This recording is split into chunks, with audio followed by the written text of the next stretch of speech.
So eto na nga po mga idol, nilinaw mismo ni Gia Morado de Guzman ang mga dahilan kung bakit hindi pa rin siya nakakapaglaro dito nga po sa PBL Invitational sa koponan ng Creamline Cool Smashers. May nagiging problema kasi. Well, bago yan, huwag mo nakakalimutan na mag-like and subscribe. Maraming salamat po sa pagsisimula ho ng PBL Invitational ay nakalaban agad ng CCS ang nakalaban nila sa bronze medal, which is ang kupunan nga po ng Signal HD Spikers. Inabot po ito ng 5 set and so far so good. Maganda naman ang sistema doon ng CCS. Pero nag-expect din naman tayo na makakapaglaro nga sana itong si Gia Morado de Guzman.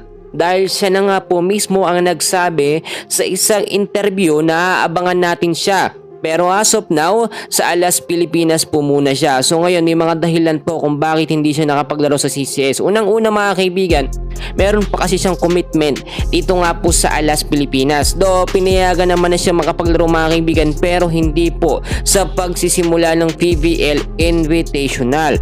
May mga possibilities po na pwedeng makapaglaro pa si Gia Morado sa semifinals or sa finals ng PBL Invitational kung sakaling umabot pa doon ang CCS, and for sure aabot naman talaga.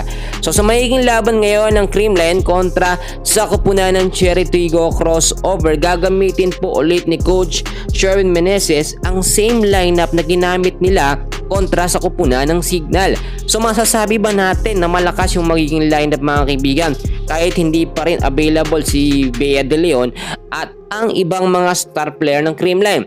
Do available pa rin naman si Alyssa Valdez, si Gemma Galanza, no?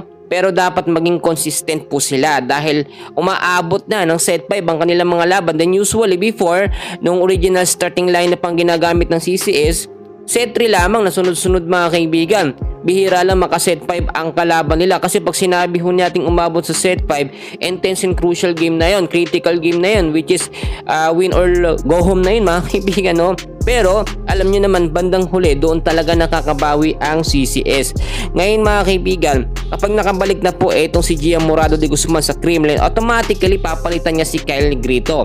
So yung sistema ay mananatili pa rin. Yung chemistry ng mga player mas lalakas dahil iba magbitaw ng mga set. Eto nga pong si Gia Morado de Guzman. Marami nagsasabi na dapat kahit wag na daw palitan. Well mga kaibigan, kinakailangan, no? Alam nyo, magkakaroon ng pagbabago sa CCS, sa lineup at sistema nila kung mababago ho ang mga player. Ngayon, nangyayari ng mga kaibigan. Doon pagbabalik nga po ni Gia Morado, walang Risa Sato, nakakalungkot man. Pero wala namang magiging problema, kayang-kayang mag-adjust ni Gia sa mga sistema o mga player po na available. Yan muna ang update natin sa ngayon, and please don't forget to like and subscribe. Maraming salamat po.